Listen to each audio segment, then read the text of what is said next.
Due to poor finances, an epidemic, and a famine, the once prosperous Tearmoon Empire falls to a revolution instigated by its citizens and supported by neighboring nations. The rebellion also brings dire consequences for Mia Luna Tearmoon, the empire's extremely spoiled princess who endured 3 years in dungeon before facing execution. By some miracle, Mia finds herself reincarnated as a 12-year-old self, retaining full memories of everything that had transpired. With the pain of the guillotine blade freshly imprinted on her neck, Mia is determined to use the second chance at life to avoid the grim fate that awaits her. She utilizes her knowledge to improve the state of the kingdom and gather personal allies, and eventually winning over the people's heart and becoming beloved as a saint. This anime has about 12 episodes from October 8th, 23rd to December 24th, 2023. It based off a light novel. It is comedy, fantasy, theme is time travel. Each episode is 20 minutes and it's rated PG-13. Let's get started into the review.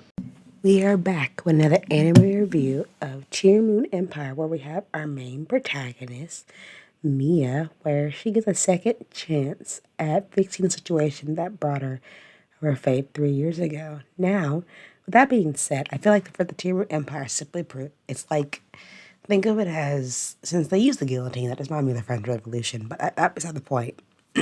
I think for me specifically, Tearmoon Empire, especially from most of the manga adaptation of it, I feel like overall one thing that is to be super weird about the Tearmoon Empire is heavily inspired by the French Revolution and medieval Europe. On top of that, for the guillotine experience, of having the protagonist to go back in time to undo all her mistakes is a interesting compromise of blending all the genres to a nearly perfect execution of a time travel family comedy with a somewhat of a villainous main character that gets into all this like political intrigue and trying to restore the reputation of the Tearmoon Empire with this princess by his side, which happens to be Miss Luna Tearmoon, which interesting last name considering her kingdom.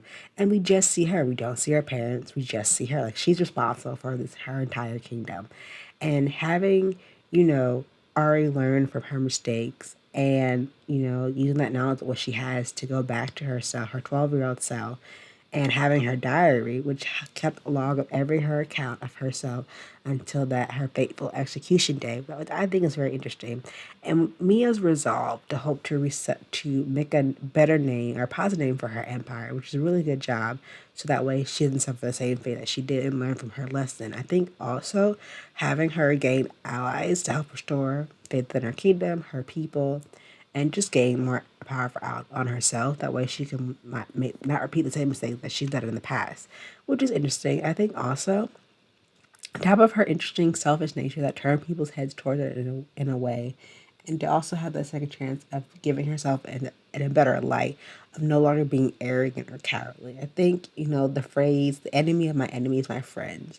And I think that will help you get like a better understanding of Mia's role in this anime. I think overall, her trying to recruit people and kind of distance her way out from her guillotine fate is an interesting premise. I think overall we'll see a lot of like interesting faces along the way and allies that Mia will, end up recruiting to her side. But definitely interesting premise if you're interested in an anime that tackles the whole French Revolution, but also giving you a chance to see the main character atone for her mistakes and not meet the same fate once again. But definitely check out Tearmoon Empire if you haven't already, and let me know what you think down in the comments below for this anime review. I definitely give this anime like a 7.6 out of 10. It was really interesting, and hopefully that they do come out with season 2, because I feel like her journey has just begun.